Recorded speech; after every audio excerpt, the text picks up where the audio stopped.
नमस्कार, मेरा नाम है अभय गुप्ता। स्वागत है आपका आपके अपने चैनल CIE क्लासेस पर। वो पॉलिटिकल साइंस का एक कॉन्सेप्ट है जिसको कहा जाता है कि वर्चस्वकारी का वर्चस्व हमेशा नहीं रहता। ऐसे बहुत सारे उदाहरण हैं जिसमें एक वर्चस्वकारी देश ने जहां संपूर्ण विश्व पर अपने वर्चस्वकारी शक्तियों का प्रभाव दिखाया है, लेकिन एक टाइम बाद धीरे धीरे उनका प्रभाव खत्म हो जाता है। उसमें एक नाम है ब्रिटेन का। कभी ब्रिटेन के बारे में कहा जाता था कि ब्रिटेन का सूरज कभी अस्त नहीं होता। उनका जो फ्लैग है जिसका नाम है यूनियन जैक, वो विश्व के 50 से 60 देशों में दिखाई देता था। यानी कि उन्होंने बड़ी मात्रा में विश्व के देशों को अपना उपनिवेश बनाया था, अपना गुलाम बनाया था और वहां की व्यवस्था को अपने अकॉर्डिंग चलाने का काम किया था। लेकिन कहते हैं कि चाहे वो कोई भी वर्चस्वकारी हो, उसका वर्चस्व सदैव नहीं रहता, उसका वर्चस्व स्थायी नहीं होता। ऐसे बहुत सारे उदाहरण दे सकता हूं मैं। तो आज मैं आपके साथ में ब्रिटेन की हाल में ही स्थिति के बारे में डिस्कस करना चाहता हूं। कॉन्टेक्स्ट है कि हिंद महासागर में एक आर्किपिलगो यानी कि एक द्वीप हुआ करता था जिसका नाम था चागोस आइलैंड या चागोस द्वीप। पिछले कुछ समय से इस द्वीप के लेकर मॉरिशस और ब्रिटेन के बीच में काफी तनातनी देखने को मिल रही थी और फाइनली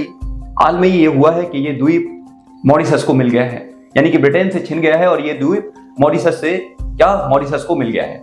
आज इसी कॉन्टेक्स्ट में हम ब्रिटेन की बर्बादी, ब्रिटेन की जो वर्तमान स्थिति है उसके बारे में डिस्कस करेंगे और जानने की कोशिश करेंगे कि ब्रिटेन के बारे में जो कहा जाता था कि उसका यूनियन जैक एक पूरे विश्व में दिखाई देता है, आज उसकी धीरे धीरे स्थिति कैसी हो रही है। सो बहुत कुछ आपको जानने को मिलेगा, बहुत कुछ समझने को मिलेगा। ध्यान से अंत तक देखिएगा।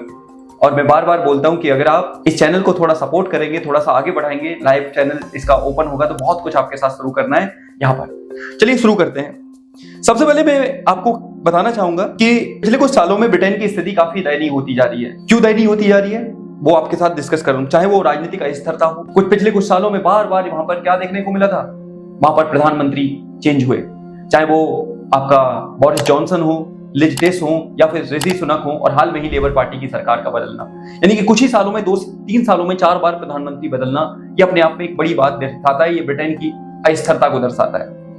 दूसरा, सामाजिक तनाव। आए दिन ब्रिटेन में देखने को मिलता है कि सांप्रदायिक तनाव बढ़ता जा रहा है। चाहे वो वहां की स्थानीय क्रिश्चियन कम्युनिटी हो या फिर आए हुए प्रवासियों के बीच लगातार स्थिति खराब होती जा रही है और आर्थिक स्थिति पर लगातार ब्रिटेन की स्थिति खराब हो रही है। महंगाई की दर बढ़ना, लोगों की स्थिति खराब होना, जॉब्स का, अनएम्प्लॉयमेंट का लेवल हाई रेट होना, ये लगातार ब्रिटेन में देखने को मिल रहा है। और ये स्थिति तब भयानक हो जाती है, तब और ज्यादा डेंजरस हो जाती है जब ब्रिटेन के अंडर में आने वाले कुछ क्षेत्र उसके हाथों से चले जाते हैं। जब से ब्रिटेन यूरोपियन यूनियन से अलग हुआ है तब से ब्रिटेन की स्थिति कुछ खास देखने को नहीं मिल रही और हाल में ही ऐसा ही देखने को मिला है। हाल में क्या हुआ, ब्रिटेन की एक बड़ी राजनीतिक व कूटनीतिक हार हुई है जिसमें उससे हिंद महासागर में, ध्यान से सुनिएगा, हिंद महासागर में मौजूद जो चागोस आइलैंड है वो उससे छिन गए हैं। वो चागोस आइलैंड किसको मिल गए हैं? तो आंसर है वो चागोस आइलैंड मिल गए हैं मॉरिशस को। देखो 1968 में मॉरिशस आजाद हुआ ब्रिटेन से और ब्रिटेन से आजाद होने के बाद ब्रिटेन ने मॉरिशस को चागोस आइलैंड नहीं सौंपे। क्या रीजन था नहीं सौंपे? इसका रीजन था 1966 में, ध्यान से सुनना, मॉरिशस की आजादी से 2 साल पहले ब्रिटेन ने क्या किया, चागोस आइलैंड को अमेरिका को लीज पर दे दिया 50 साल के लिए और अमेरिका ने वहां पर अपनी वायुसेना और अपनी नौसेना का बेस बना दिया जिसको डिएगो गार्सिया के नाम से जाना जाता है, जो आज भी अमेरिका का वो द्वीप आज भी मौजूद है।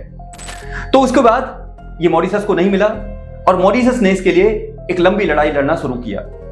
समय समय पर यह मुद्दा मॉरिशस ने यूएन में उठाया, इसके अलावा इंटरनेशनल कोर्ट ऑफ जस्टिस पे उठाया, इसके अलावा अन्य प्लेटफॉर्म पर मॉरिशस ने यह मुद्दा उठाया और मॉरिशस के इस मुद्दे को समर्थन मिला भारत का।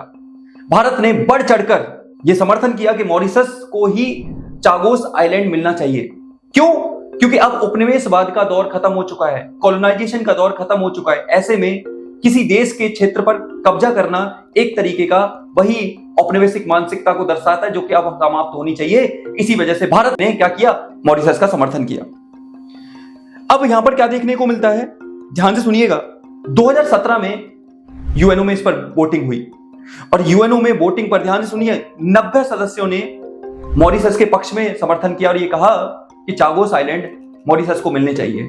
तो वहीं मात्र 15, सोच के देखिए कूटनीतिक हार किसे बोलते हैं, मात्र 15 सदस्यों ने क्या किया, ब्रिटेन का समर्थन किया।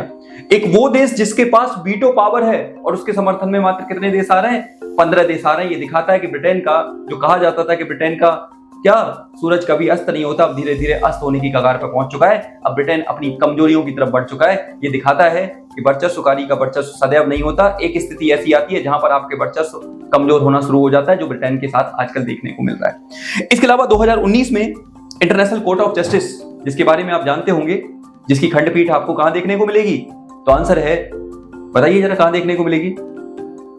द हेग में देखने को मिलेगी, नीदरलैंड के द हेग में देखने को मिलेगी।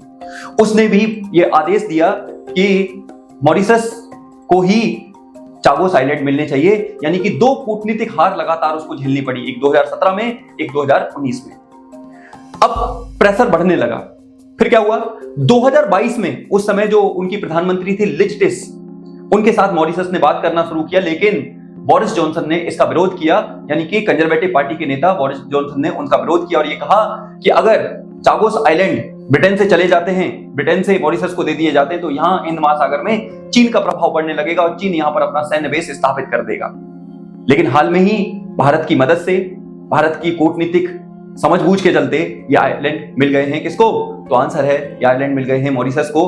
और इसके बाद, मिलने के बाद, मॉरिशस के प्रधानमंत्री प्रविंद जगन्नाथ ने भारत के प्रधानमंत्री नरेंद्र मोदी का बहुत बहुत शुक्रिया अदा किया है कि आपकी मदद से ये आइलैंड हमें मिले। अब ध्यान से सुनिएगा, आखिर इन आइलैंड का महत्व क्या है। भारत से लगभग 1700 किलोमीटर दूर और मॉरिशस के भूभाग से लगभग 2200 किलोमीटर दूर ये स्ट्रेटेजिकली बहुत ज्यादा इंपॉर्टेंट है, बिल्कुल हिंद महासागर के बीचों बीच में स्थित, जहां पर अमेरिका का डियो गार्सिया क्या सैन्य बेस भी है। इसकी प्रेजेंस बहुत ज्यादा इंपॉर्टेंट हो जाती है, रणनीतिक रूप से बहुत ज्यादा इंपॉर्टेंट है, समुद्री यातायात के लिए बहुत ज्यादा इंपॉर्टेंट है, रिसोर्स के लिए बहुत ज्यादा इंपॉर्टेंट है। इसी वजह से इसका महत्व लगातार बढ़ता जा रहा था। इसी वजह से क्या था, ब्रिटेन इनको देना नहीं चाहता, लेकिन अंत में उसे यह हार स्वीकार करनी पड़ी और ब्रिटेन के वर्तमान प्रधानमंत्री, जो कि लेबर पार्टी से आते हैं, उन्होंने ये स्वीकार किया कि वो इनको मॉरिशस को सौंप देंगे और ऐसा ही उन्होंने किया। अब मॉरिशस के लिए भी एक बड़ी चुनौती है, क्योंकि भारत की मदद से मिले हैं, तो उसे भारत के प्रति थोड़ा सा रुख सकारात्मक रखना चाहिए और भारत को इस पर सैन्य अड्डा बनाने की अनुमति या फिर अपने संसाधनों को वहां पर रखने की अनुमति मिलनी चाहिए। मॉरिशस को चाहिए कि वो थोड़ा सा चीन से दूरी बना के रखे, क्योंकि चीन तो मौके की तलाश में है। वो चाहता है कि हिंद महासागर के एक बड़े क्षेत्र में उसका प्रेजेंस हो, जो कि वो अपनी one road one belt initiative के तहत वो पूरा करना चाहता है, और वो मॉरिशस को इसका झांसा जरूर देगा। अगर वो झांसे में आ गए, अगर वो लालच में आ गए, तो फिर मॉरिशस की हालत भी बहुत ज्यादा जल्दी ही कैसी, मालदीव और आपका श्रीलंका जैसी हो जाएगी। इसलिए उसको बचने की जरूरत है। ये आप थोड़ा सा याद रखिएगा इनके बारे में और ब्रिटेन के बारे में। तो मैंने आपको बताया कि हाल में ही चागोस आइलैंड किसको दे दिए गए हैं, तो मिल गए हैं किसको, मॉरिशस को। आप इनकी लोकेशन जरूर देखिएगा, कहां पर है ये, किस जगह है और किस टाइप के आइलैंड हैं, ये भी आपको जरूर देखना है, क्योंकि ये अब न्यूज का हिस्सा बन चुके हैं। तो भारत मॉरिशस संबंध के बारे में और किस तरह से ब्रिटेन की स्थिति कमजोर हो रही है, उसके बारे में क्वेश्चन बनना तय है। इंटरनेशनल रिलेशन पर एक बहुत अच्छा सा क्वेश्चन आपको देखने को मिलेगा आगामी आपके कॉम्पिटिटिव एग्जाम में, स्पेशली आपका जो स्टेट पीसीएस है और सिविल सर्विस के एग्जाम में। मैं आपके साथ हर ऐसे ही मुद्दे पर टॉपिक डिस्कस करता रहूंगा।